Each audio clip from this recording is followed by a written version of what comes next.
So what did we study? So I told you along the lesser curvature we have lesser omentum, greater curvature we have greater omentum.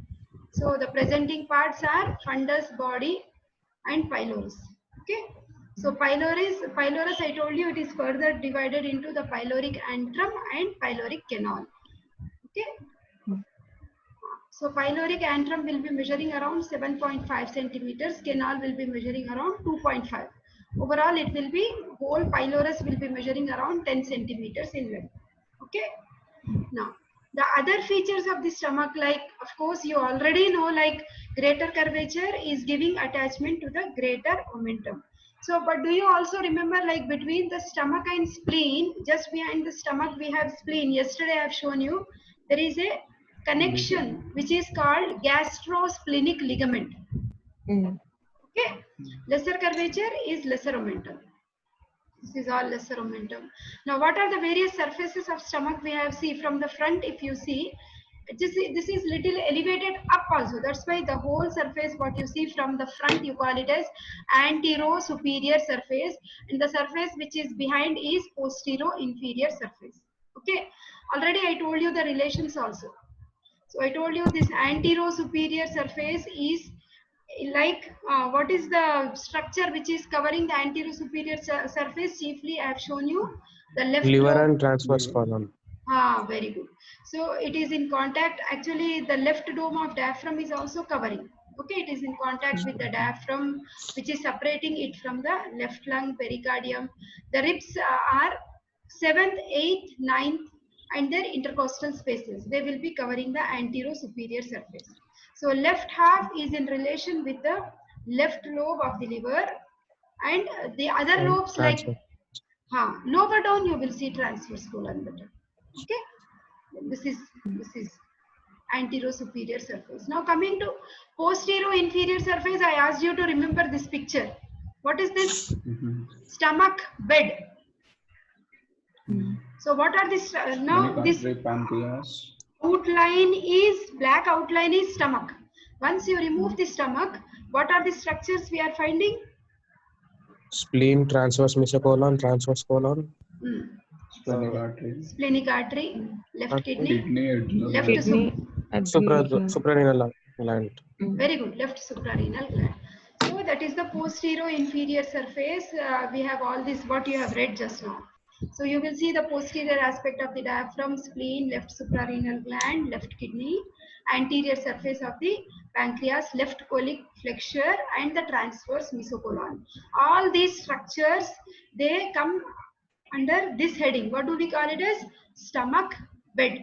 That means the place where stomach is resting. Okay. Stomach bed itself is 5 marks question. Overall, stomach is an essay question, 15 marks question. Okay. So this is the list of all the structures what you have just read. Either you do that way or this way is same. Already I told you about sphincters, the cardiac sphincter or the lower esophageal sphincter, and this is the pyloric sphincter. So cardiac sphincter is only physiological sphincter. It's not true anatomical sphincter. Okay. And this whatever is written in the screen is already explained. That's why I'm little moving. Okay, lesser omentum from lesser curvature. Now see here, this is the interior of stomach. After removing the stomach from the cadaver, you have put in the tray and you have given one incision along the greater curvature. Generally, you will open it like a bag. Okay, once you are opening it, you are finding the interior of stomach is showing so many folds. Okay, these mucosal folds are actually called as rugae. What are these? Rugae. So why so many rugae are there? Stomach is a stretchable bag. The more we eat, the more it will stretch, isn't it? So during rest, it will be in a collapsed state, but when we eat, drink more, it will start stretching.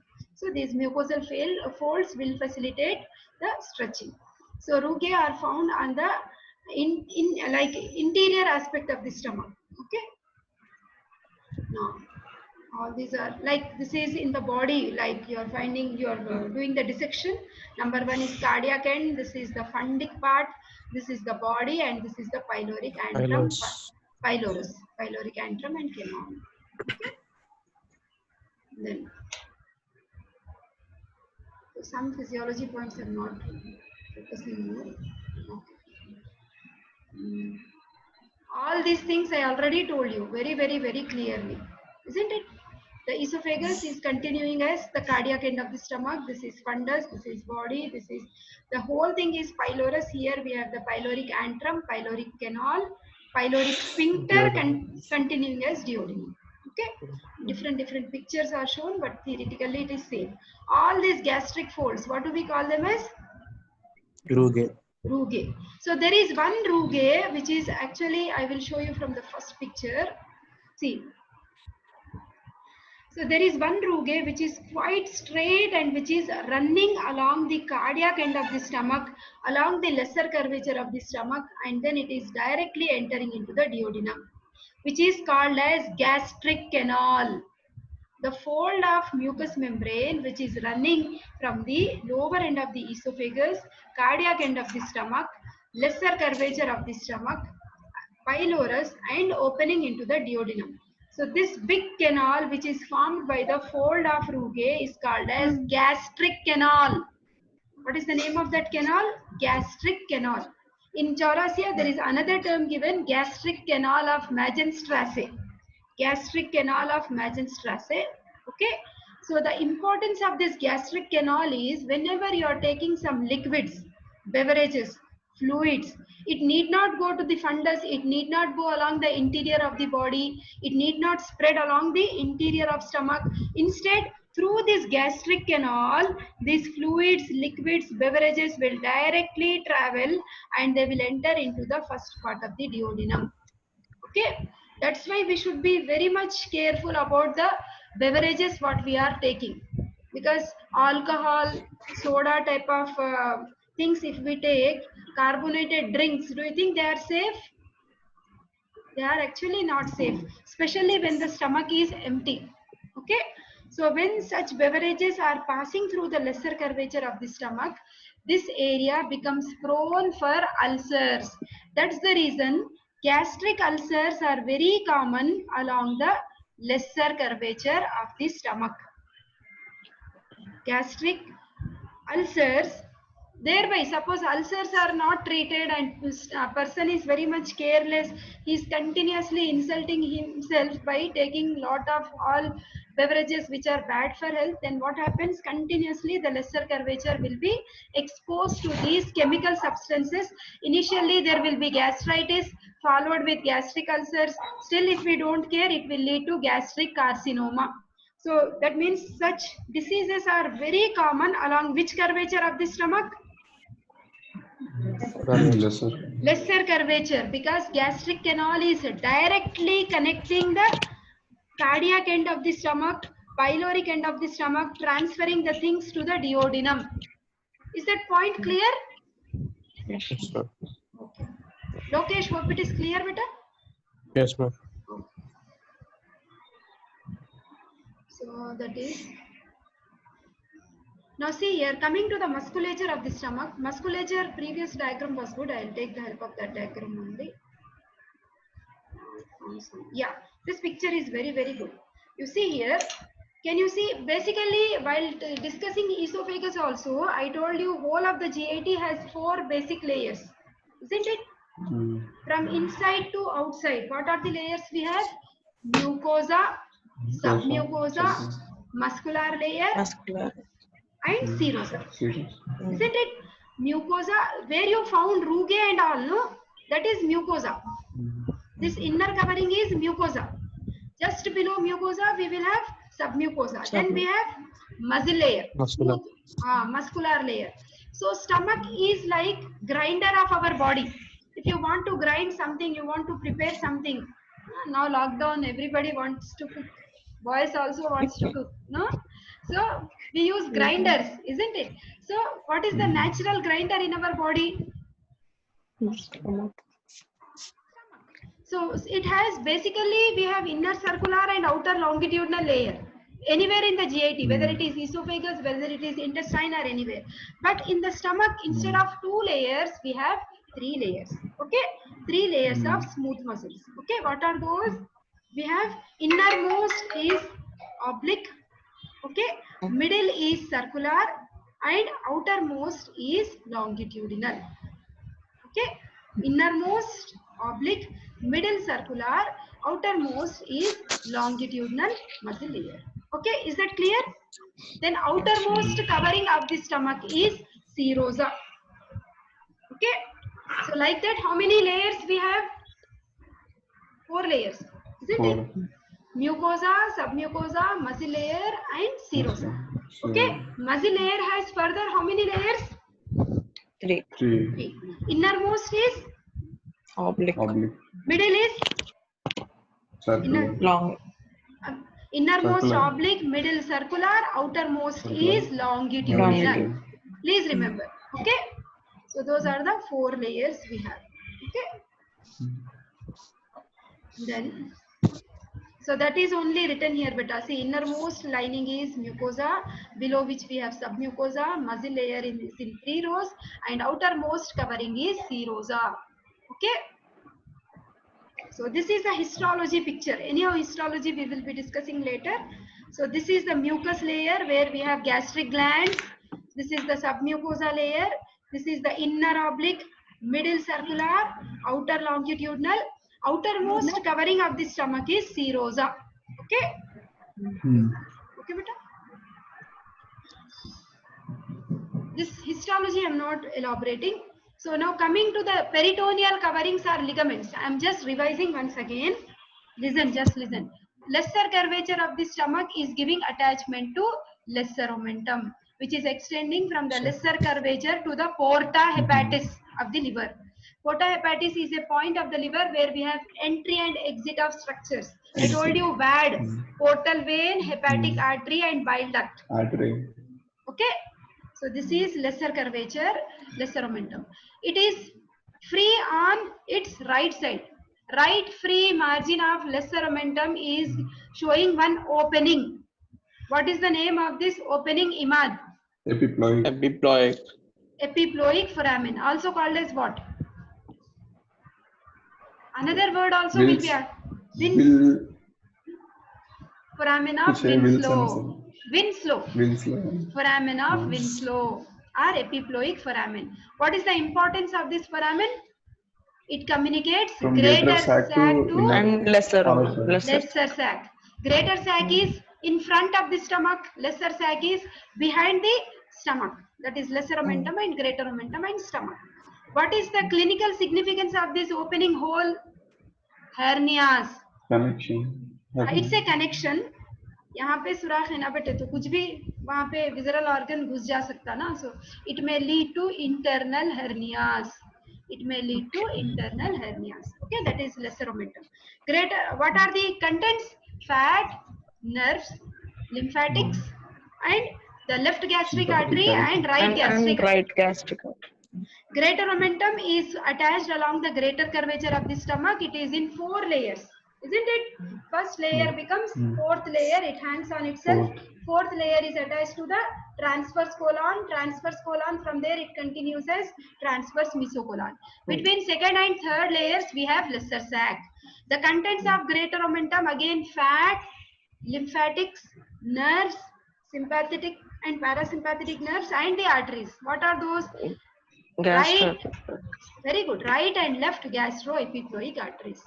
Then between the stomach and spleen, what is the name of this connection? Gastrosplenic. Very good. Gastrosplenic ligament. Between the stomach and diaphragm. Between the stomach and diaphragm. Gastrosplenic ligament. Very good. Between pancreas piche. Once you remove the stomach, in the stomach bed you will see pancreas. So from the posterior aspect, connection is gastropancreatic. Piche se hai. Okay. Gastropancreatic. All these are ligaments, are peritoneal thickenings of stomach. Okay. So this is also yesterday's picture only. Thickenings are, Hansraj was telling us, hepatogastric and hepatoduodenal ligaments, no? Which are the thickenings of the lesser omentum. Gastrocolic is the thickening we see in the greater omentum. Now coming to the blood supply of stomach. Now see here, What is the name of this structure which is taking its journey from the thorax to abdomen? It has its opening in the diaphragm. Thoracic aorta. Ah, Sorry, abdominal aorta. Very good. Thoracic aorta continues as abdominal aorta. I told you from the aorta, we have three main arteries supplying foregut, midgut, hindgut. What is the artery of foregut? I asked you to make a note also. Okay, I am repeating. Gastric. See here, basically whole of our GIT is derived from three parts of gut: foregut, midgut, hindgut. Artery of foregut is celiac trunk. Please make a note. Artery of foregut is celiac trunk. Artery of midgut is foregut का artery है celiac trunk. Midgut artery is superior mesenteric artery. Artery of hindgut is inferior mesenteric artery. Please remember, abdomen is all interwoven.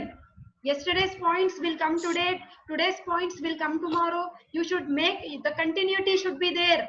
You should learn it continuously, please. Okay. The artery of foregut. What is the artery of foregut? Celiac trunk. Celiac trunk. Now just listen carefully. Okay.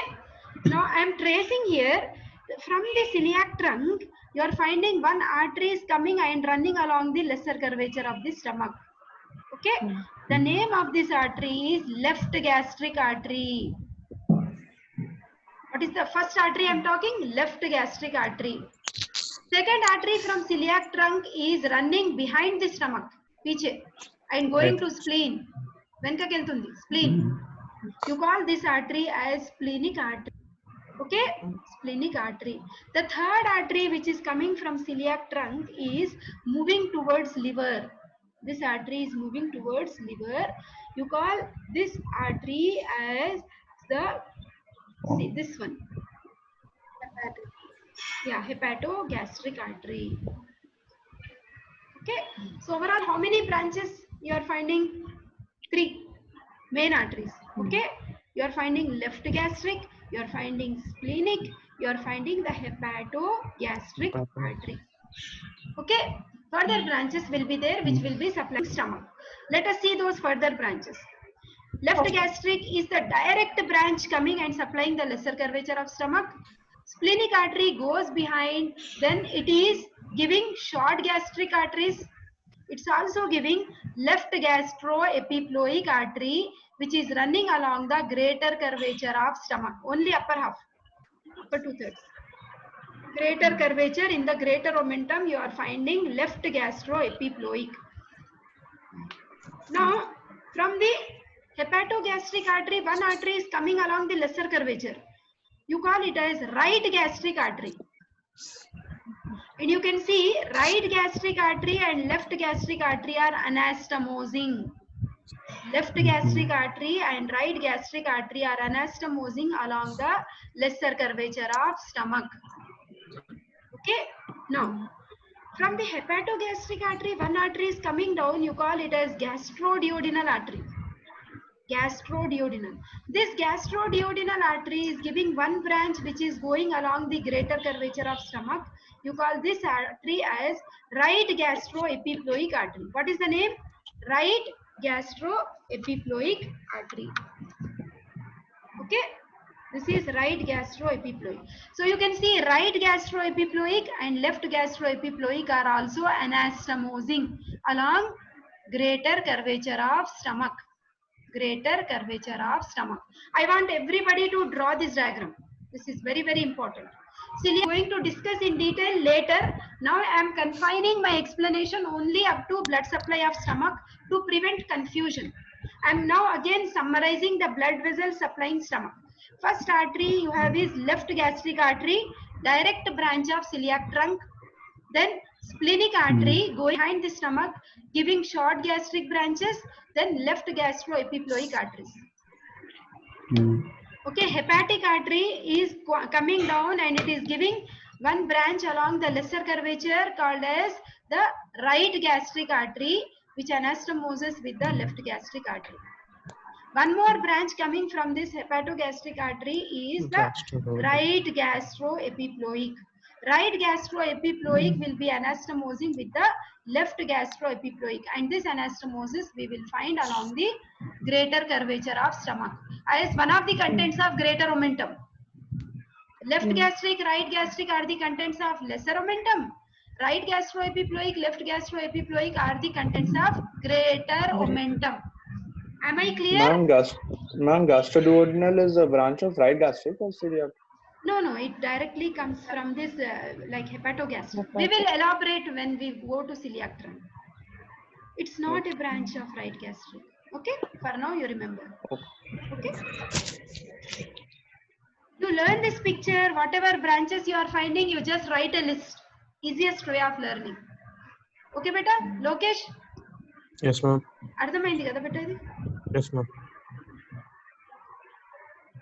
Everybody, did you understand? Yes, Ma'am, ma'am. your left gastroepiploic artery is a branch, right is a hepato. एक minute बेटा, थोड़ा चले गया, एक minute. हाँ, now you please ask me. Left gastroepiploic ये जो है, it's a branch of splenic. Splenic artery is a branch of celiac trunk. ठीक है? हाँ. Right gastroepiploic is a branch of gastroduodenal, which in turn is a branch of the hepatogastric artery, which in turn is a branch of celiac trunk. Okay? Abhi to see, for now you just remember right gastric, left gastric, short gastric, left gastroepiploic, right gastroepiploic. You learn these names for now. From where finally they are all branches of celiac trunk. This much is enough. Okay? Left gastric from celiac trunk, right gastric from hepatic, left gastroepiploic from splenic, right gastroepiploic from hepatic, short gastric from splenic, posterior gastric from splenic. This I will elaborate again. Nothing to worry. Okay. This is moving little slowly, beta. I will show you venous drainage. This is Chaurassius picture, beta. This is like only trunk is shown. Very easy, no? Whatever is easy, you learn. Okay?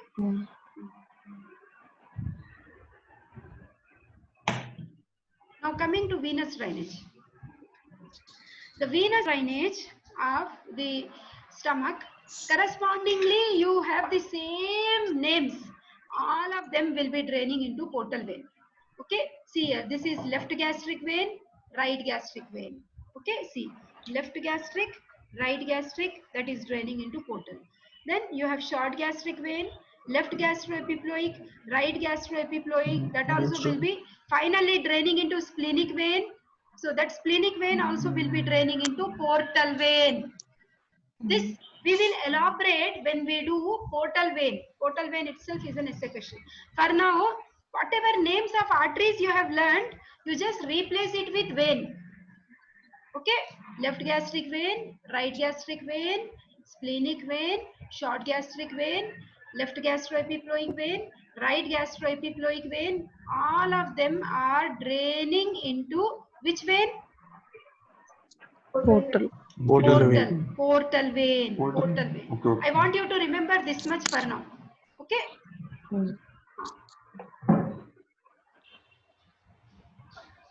Now coming to lymphatic drainage. Lymphatic drainage itself can come as a short notes or very short notes. Let us try to understand lymphatic drainage from this picture. All of you practice this picture. So we are dividing the stomach into 4 quadrants. Okay? A, B, C and D. This is more towards the fundus and greater curvature. Isn't it? Left half of the fundus and greater curvature. This is area A. Area A is draining into which group of lymph nodes? Pancreatic. Pancreatico-splenic group of lymph nodes. Okay. From here, okay, the lymph will travel into right gastroepiploic. From here, the lymph will travel into subpyloric. From here, the lymph will travel into hepatic. Finally, the lymph will come to celiac group of lymph nodes. So celiac is the hero. Anywhere, finally, the lymph should travel here. That is area A, over. Now coming to area C. Area C. The area C is now draining into which group of lymph nodes? Lokesh? Right gastroepiploic. Very good. Epiploic. Very good. Right gastroepiploic. From here it will drain into? Subpyloric nodes. From there it will drain into? Hepatic. Finally it will reach? Celiac nodes. Very good. Coming to D area, the pyloric antrum, pyloric canal, pyloric orifice, everything is now draining into hepatic, from there into celiac. Area B is left over. It will drain initially into? Left gastric nodes. From left gastric, it will finally drain into? Celiac. Celiac group of lymph nodes. From celiac group of lymph nodes, the lymph will be moving into cisterna chyli. Do you remember thoracic duct? Yes. The initial starting point of the thoracic duct is highly expanded to form cisterna chyli. So the celiac group of lymph nodes is draining into the intestinal lymphatics. All intestinal lymphatics will open into cisterna chyli. Where is the thoracic duct opening? Into the junction between internal jugular vein and subclavian. Excellent. Internal jugular vein and the left internal jugular, left subclavian. At that junction, you will find the opening. Left side. Very good, Ritika. Okay, this is all texted what I told you. Okay, this is lymphatic drainage. Now coming to nerve supply. The nerve supply of stomach, it has sympathetic and parasympathetic. I always tell you, parasympathetic throughout abdomen, we should remember one nerve. What is that? Vagus. Thorax and abdomen, vagus only. Sympathetic supply is coming from T6 to T9. Okay? Now, the main innervation are right and left vagus. These are which nerves? Parasympathetic nerve. Parasympathetic nerves. Okay, so right and left are given two different colors, beta. Main innervations are right and left vagus nerve. Right vagus has been shown in red color, left vagus has been shown in yellow color, and where exactly we plan for vagotomy, that lines. See, what is vagotomy? I'll come back to this picture again. See, parasympathetic innervation is by vagus, no, 90% of the vagal trunks, like that, transmitting the information to stomach. That means whatever information of secretion of gastric juice is coming through the innervation of vagus nerve. Okay, sympathetic will be inhibiting, parasympathetic will be stimulating the secretion of gastric juice. Okay.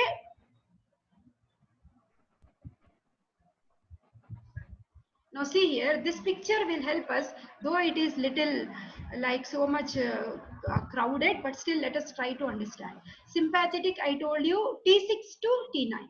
So actually I told you it will inhibit. So that means it will decrease the motility, it brings the vasoconstriction, it closes the pyloric sensation. Whereas vagus, all these vagus nerves are stimulatory. So how many, like I told you, we have from right side and we have from left side. Right vagus, see, right vagus you are finding it is going more towards behind, that is the posterior wall. Left vagus is coming more anteriorly. So you call it as the anterior, the branches of the vagus, they are called as nerves of Latarjet. Okay, these are the antral supply, hepatic branch. So generally whenever there is high acidity in the stomach, that means there is excessive secretion of HCl in the stomach which is leading to ulcers, then in such conditions we generally undertake a surgery which is called as vagotomy. Vagotomy is cutting off vagus nerves. Suppose if you do vagotomy, do you think there will be secretion of HCl? I told you these are stimulatory, isn't it? Increase, no? So they are initiating secretion. So in case of vagotomy, generally we are doing it very selective and we are destroying the distribution of vagus at the fundus and body, because these are the areas where we have rich parietal cells releasing the HCl. Okay, but we are preserving the antral supply so that the pyloric sphincter should close and open. Otherwise, that mechanism will be lost. The sensory mechanism will be lost. So that we are being very much selective. We are destroying the vagus which is present at the fundus and body. Okay. So that is vagotomy. Okay. But still some secretions will be there, not that it becomes zero, but whatever secretions are required for the digestion of food will continue. Only in case of excessive secretions, we undertake this surgery, vagotomy. Okay. So the anterior gastric nerves, to be more specific, two different colors were used, no? The anterior and posterior. Isn't it? Here. So the anterior gastric, the number of gastric branches, they are going to the anterior surface of fundus and body of stomach. And we are finding two pyloric branches from anterior. Posterior, they are actually smaller. They are going to the posterior surface of fundus. The larger branches will go and give branches to that celiac plexus. That is artery. Okay. So here you have. This is from Chaurasia. You can show separately. This is the anterior distribution. This is the posterior distribution. It forms the celiac plexus, which is close to the celiac trunk. That is artery. Okay. The nerve plexus is celiac ganglion. You are finding. This we will elaborate when we do the abdominal nerve supply at the end of our lectures. Okay.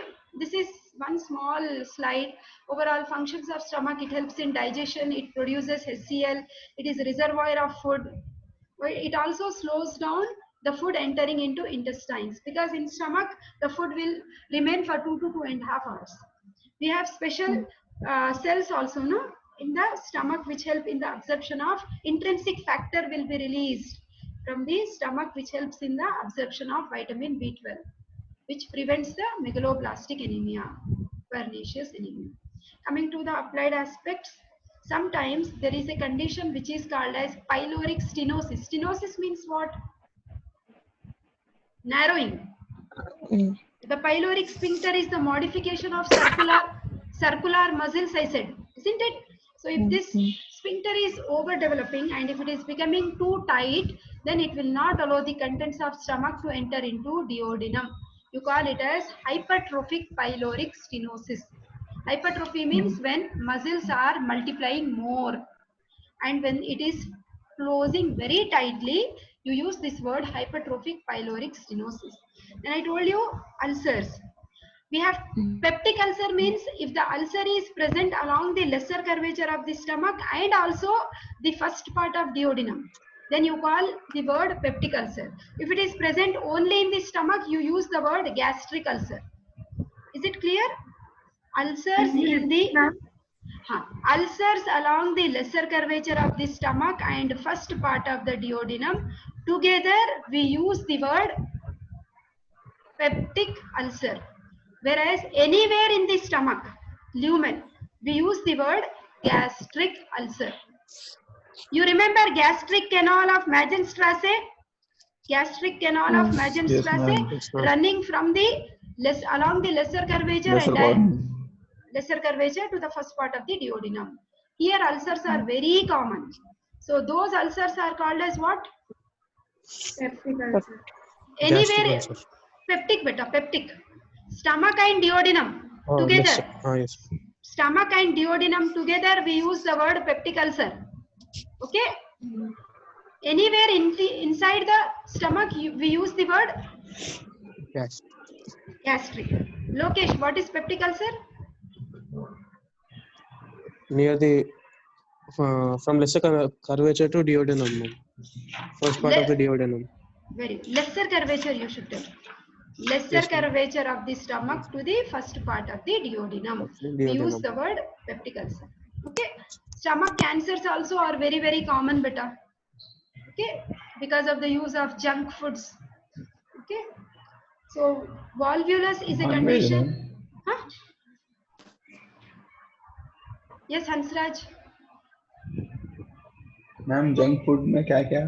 Junk food में सभी आएंगे बेटा, जो भी Chinese foods है, non vegetarian foods है, beverages है, सब.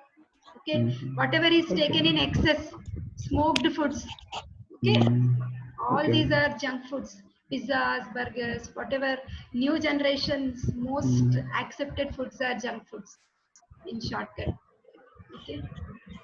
Okay, then there is a condition which is called as volvulus. Volvulus, what is this? You are finding the stomach is rotating on itself. Okay, so it will be obliterating the lumen. That is volvulus. Hope you understood better. Yes, ma'am. Okay. So now